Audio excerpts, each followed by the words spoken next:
My girlfriend wanted some stuffed peppers, y'all, so she got them. And then she loves candy yams. She think they go with every fucking dish, every fucking night. So I had to make those too. Because anything she wants, she get it. Now let's get into this recipe, y'all. I started off by skinning my potatoes, y'all. I got 3 sweet potatoes, and I don't know why I didn't get a potato peeler yet, but baby, she about to be my potato peeler tonight, seeing that she love yams so much, she about to get into it. What they say, teamwork make the dream work, and there's no I in team, so we went ahead and did these potatoes as a we, because baby, it's a little tiring without that potato peeler, I'm not gonna lie. Once we were done skinning them alive, I went ahead and prepped them for the washing, so I clipped off both ends, and I got out all the impurities, like the little eyeballs and the little discolorations. Then I sat them to the side so I could work on these peppers. So with the peppers, I just cleaned them off real good, and I gutted out the stems and then took out the middles. I did leave some of the seeds because I do like a little bit of spice. Now for the filling, y'all. You're going to start off with a little slither of that butter. Then I used 2 pounds of ground turkey because I don't do red meat. I also used half of this turkey sausage for a little more flavor. I should have added the onions in first, y'all, but I have forgot, but don't worry, I remembered. And I just diced that up real good, and I added that in with my meats, and I mixed it up real well. Once that was real mixed, I decided to start seasoning my shit because, you know, we need the seasonings. And ground turkey's a little bland, y'all, so you gotta be a little generous. We're gonna start off with some allspice, then we're gonna use some pepper, some onion powder, some of that McCormick's garlic and herb. Yeah, y'all, I love this shit. It got me in the chokehold. I use it almost everything. You gotta use the big side. Dano spicy for a little kick or a big kick, y'all. We measure with vibes. Some moringa hoe and then some garlic powder, y'all. Garlic powder going everything, garlic going everything. I'm not gonna keep telling y'all that.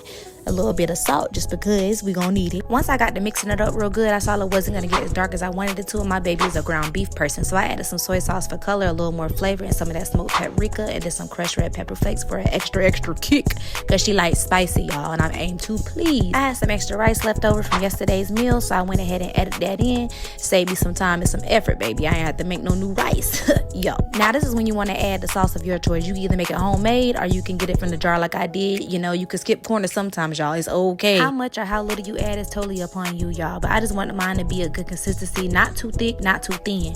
So once it was to my liking, I went ahead and poured the extra sauce on the bottom of my pan so my peppers wouldn't stick and burn. Once I got them arranged the way I liked them and thought they was cute, I was like, all right, now it's time to keep the stuff in.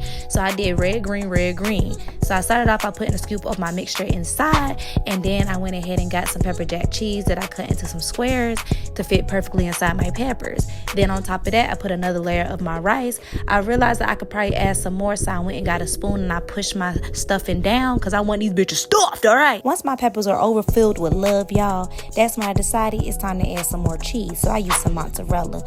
So I just put a generous amount of that on top because I wanted it to melt and be gooey and be sliding all down the sides of my peppers. I wanted something for a picturana, okay? Then I added some more of that garlic, herbs, and McCormick's because you got to season your cheese. I used the extra sauce on the sides because we don't waste shit around here. And then I put the extra meat inside the pot, also on the sides, and I put some cheese on top of that as well. Yeah, the shit was cute.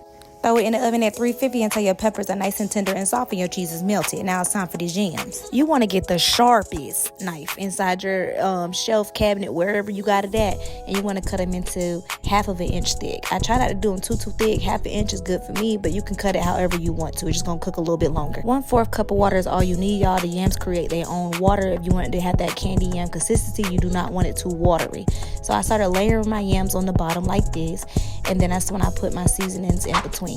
So you want to do your white sugar, your brown sugar, some ground cinnamon, but if you're like me and you picked up the wrong thing, I got cinnamon sugar, that's fine too. Then I use some ground ginger for flavor. Vanilla extract is a must, y'all. And then you want to juice 1 orange and 1 lemon. I don't know what it does, but the acidity of these damn lemon and this orange just does something for the yams, y'all. So then you're going to continue to layer them. So I put another layer, I put the same exact seasonings, and then I did another layer and put the same exact seasonings.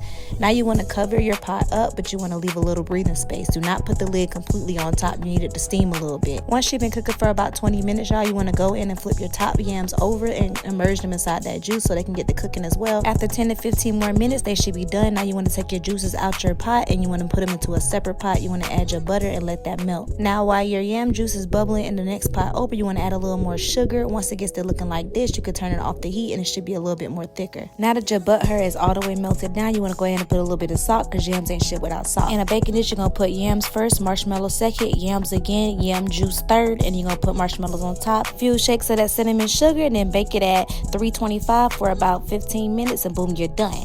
Look at that. Y'all did it. My peppers came out the oven looking good as you and I. Look at that, ready to be smoked down. Look at the cheese pull, y'all. Yeah, came out just how I imagined. Look at her hungry ass. But this is how I plated up her dish, y'all. I separated the yams from the pepper, made it look real presentable and whatnot. This is how my pepper looked when I busted it down and open. And y'all, it was so good. To my surprise, I normally wouldn't eat shit like this, but it was a good suggestion. Super flavorful. She busted down, we busted down, we full, we satisfied. Go make it. Tell me what you think.